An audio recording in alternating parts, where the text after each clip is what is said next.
Guys আপনারা হয়তোবা দেখছিলেন যে কয়েকদিন আগে আমি একটা লাইভ করছি। ওই লাইভের ভিতরে দেখাইছে যে আমরা সবাই মিলে একসাথে গোসল করতে আসছি। রাজীব ভাই, আমি, সজীব ভাই, আমরা সবাই মিলে একসাথে এলাকার তো নদীতে গোসল করতে আইসা তো সজীব ভাইরা দেখতেছে নদীর ভিতরে পানি বক বইসা রয়েছে, মানে কালো কালার যে বক গুলো আছে ওগুলোর পানি বক বলে, আবার কেউ কেউ অক্কা বলে।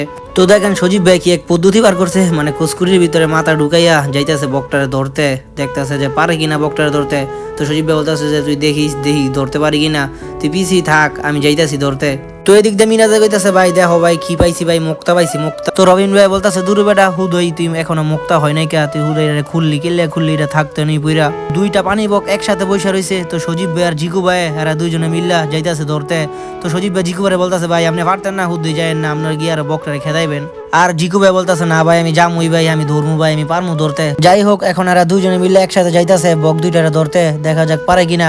তো আমিও আগে পিছে পিছে কুসকুটির পিছে পলায় পলায় ভিডিও লইতাছি আর যাইতাছে আগে পিছে পিছে যে দেখি কিনা এরা ধরতে পারে কিনা। একটা হলেও যদি বক ধরে, মানে একটা বক ধরতে পারলেও ওইটাই ভাইজ্যে আজকে মুড়ি দেখামু। তো সজীব ভাই আগেই বলছিল যে জিকু ভাইয়ের লেগে বকটা ধরতে পারতো না, মানে জিকু ভাই হুদ্দাই ডিস্টার্ব করলো আর বকটা ধরতে পারলো না, মানে জিকু ভাইয়ের লেগে বকটা ধরা মিস হয়ে গেছে গা, আর আমাদের বাইজ্যা খাওয়াটা মিস হয়ে গেছে গা। কি কমু আর, জিকু ভাই আগে আগে যাইয়া বক গুলো রেখে দেয় দিয়েছে, এখন পানি দিয়ে শয়তানি করতেছে এরা দুইটায়।